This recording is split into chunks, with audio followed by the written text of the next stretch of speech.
How to make Gemini your default assistant on Android. Hey everyone, welcome back to our channel. In this video we're going to learn how we can make Gemini our default assistant on Android, so make sure to watch the video till the end. In order to make Gemini our default assistant on Android, all we have to do is, first of all, whenever you open up the Gemini app, now if you're using a Pixel device, the app will come pre-installed on a software update. If you're using other devices, then you might have to install it from your Play Store. It might ask you to prompt and switch to Gemini whenever you're opening it up, but you can also tap on the profile icon from the top right, then simply go to the option called Settings.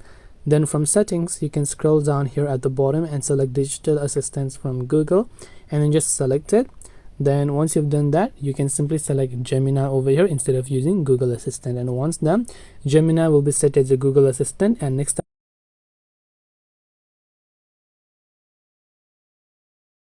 this way you should be able to go ahead and then make Gemini your default assistant on Android. I hope that this video helped you.